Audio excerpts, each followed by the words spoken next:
Assalamualaikum warahmatullahi wabarakatuh. Perkenalkan, nama saya Erika Septi Triviana, NPM 2103031006, jurusan Akuntansi Syariah, mata kuliah Pancasila, dosen pengampun Bapak Hendra Irawan, MH.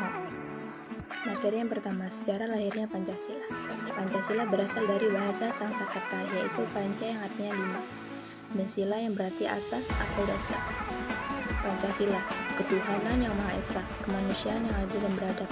Pancasila, ketuhanan yang Maha Esa, kemanusiaan yang adil dan beradab, persatuan Indonesia, kerakyatan yang dipimpin oleh hikmat kebijaksanaan dalam permusyawaratan perwakilan, serta keadilan sosial bagi seluruh rakyat Indonesia. Terbentuknya BPUPKI. BPUPKI dibentuk atas perintah Jenderal Kumaci Hendra pada tanggal 1 Maret 1945. Diresmikan tanggal 29 Mei tahun 1945. Beranggotakan 63 orang, diketuai oleh Rajiman Widoyoningrat. Tugas BPUPKI menyelidiki dan mengumpulkan bahan-bahan yang penting tentang ekonomi, politik, dan tata pemerintahan sebagai persiapan untuk kemerdekaan Indonesia. Sidang BPUPKI, Sidang 1, 29 Mei sampai 1 Juni 1945. Sidang 2, tanggal 10 sampai 17 Juli 1945. Sidang 1 BPUPKI, tujuan pembentukan dasar negara Indonesia, gagah dasar negara panitia. Gagasan dasar negara Muhammad Yamin, Dr. Supomo, Insinyur Soekarno. Peri kebangsaan, persatuan kebangsaan, peri ketuhanan, mufakat dan Indonesia. Kesejahteraan, demokrasi, internasionalisme rakyat, keadilan sosial, dan peri kemanusiaan, kekeluargaan, kemanusiaan, peri kerakyatan, musyawarah, mufakat atau demokrasi, kesejahteraan sosial, ketuhanan yang Maha Esa. Panitia 9, beranggotakan 9 orang dengan Insinyur Soekarno sebagai ketua dan Muhammad Hatta sebagai wakil ketua.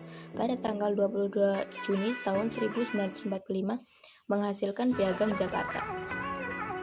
Isi Piagam Jakarta: 1. Ketuhanan dengan kewajiban menjalankan syariat Islam bagi pemeluk-pemeluknya.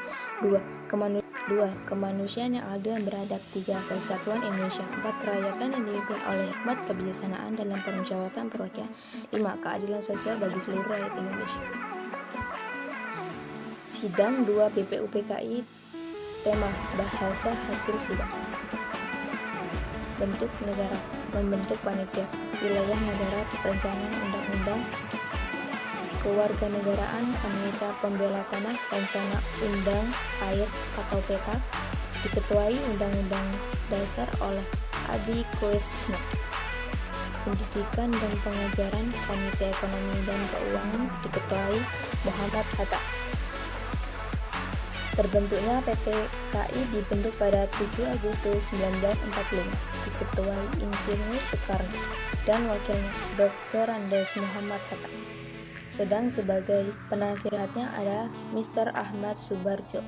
Tugas: mempersiapkan segala sesuatu yang dibutuhkan bagi pendiri negara dan pemerintah negara Republik Indonesia. Sidang PPKI Sidang 1 PPKI 18 Agustus tahun 1945. Sidang 2 PPKI 19 Agustus tahun 1945. Sidang 3 PPKI 22 Agustus 1945. Sidang 1 PPKI mengesahkan rencana undang-undang sebagai undang-undang negara RI, memilih Insinyur Soekarno sebagai presiden dan Dr. Andes Muhammad Hatta sebagai wakilnya. Untuk sementara waktu, presiden dibantu oleh Komite Nasional Indonesia. 3. PPKI dibentuk Komite Nasional, dibentuknya Partai Nasional Indonesia, dibentuknya Tentara Kebangsaan. Sidang 2 PPKI menetapkan wilayah Indonesia menjadi 8 provinsi dan menunjuk gubernurnya. Materi yang kedua, landasan hukum Pancasila sebagai dasar negara RI. Pancasila sebagai dasar negara RI berarti Pancasila menjadi dasar untuk mengatur penyelenggaraan negara dan seluruh warga negara Indonesia. Dasar hukum Pancasila sebagai dasar negara Republik Indonesia terdapat di pembukaan Undang-Undang 1945 alinea keempat. Rumusan sila-sila Pancasila sebagai yudisi konstitusional sah, berlaku, dan mengikat seluruh lembaga negara. lembaga masyarakat, dan setiap warga negara tanpa terkecuali.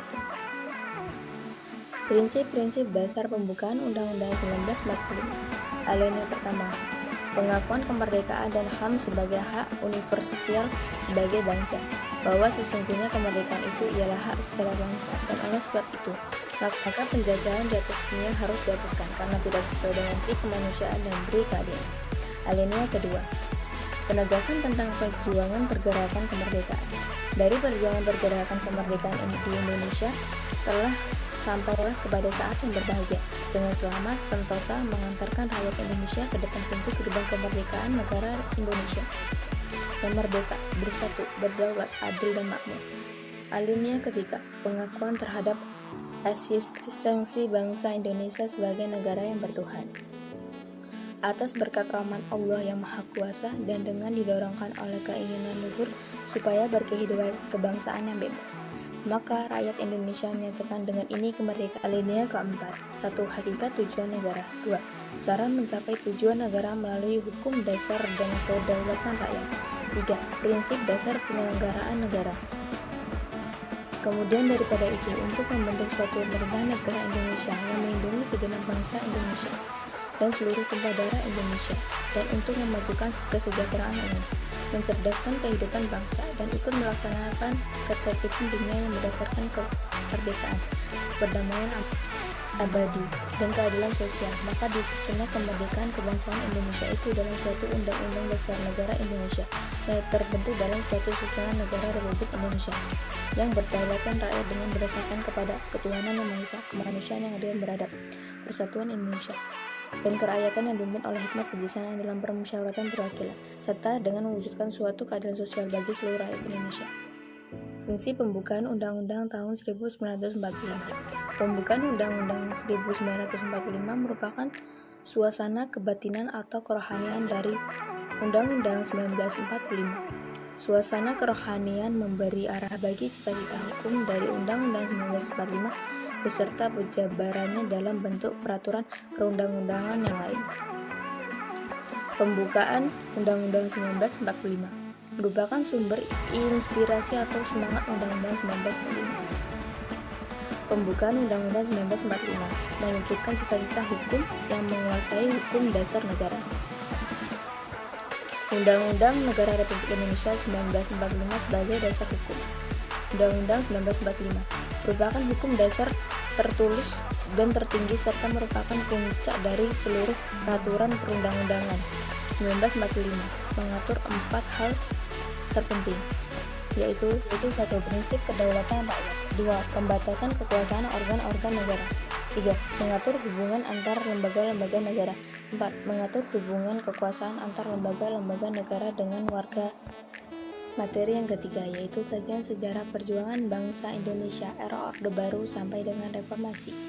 Zaman Orde Baru, asal mula peristiwa G30 SPKI merupakan penanda runtuhnya Orde Lama sekaligus lahirnya Orde Baru. Soeharto menuding keterlibatan pemimpin Orde Lama yaitu Soekarno dengan peristiwa G30 SPKI dan akhirnya menjadi presiden dan membentuk rezim Orde Baru. G30 SPKI terjadi pada tanggal 30 September tahun 1965 malam hingga esok harinya, di mana ada pembunuhan 7 perwira tinggi militer dalam sebuah kudeta Super Semar atau untuk melindungi presiden, semua anggota keluarga, hasil karya dan ajarannya. Namun Soeharto tidak melaksanakan perintah tersebut dan mengambil tindakan sendiri di luar perintah Presiden Soekarno. Langkah pertama yang dilakukan Soeharto begitu menerima surat tersebut adalah membubarkan Partai Komunis Indonesia atau PKI dengan surat keputusan Presiden nomor 19 yang ditandatangani pukul 04.00 Sabtu 12 Surat itu dibuat mengatasnamakan Presiden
Keraton Yogyakarta untuk mendengarkan maklumat dari Sri Sultan Hamengkubuwono X dan Sri Paku Alam VII. Inti isi dari maklumat itu adalah mengajukan kepada seluruh masyarakat untuk menggalak persatuan dalam kesatuan bangsa.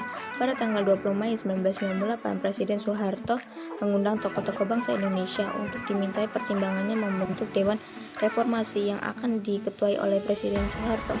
Namun mengalami kegagalan. Pada tanggal 21 Mei 1998 pukul 10 waktu Indonesia Barat, bertempat di Istana Negara, Presiden Soeharto meletakkan jabatan sebagai presiden di hadapan ketua dan beberapa anggota dari Mahkamah Agung.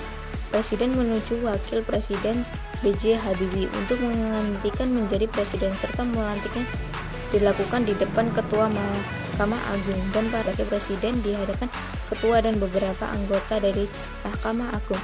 Presiden menuju Wakil Presiden B.J. Habibie untuk menggantikan menjadi presiden serta melantiknya dilakukan di depan Ketua Mahkamah Agung dan para anggotanya. Maka sejak saat itu Presiden Republik Indonesia dijabat oleh B.J. Habibie sebagai presiden yang ketiga. Sekian presentasi dari saya. Jika ada kesalahan saya mohon maaf. Wabillahi taufiq wal hidayah. Wassalamualaikum warahmatullahi wabarakatuh.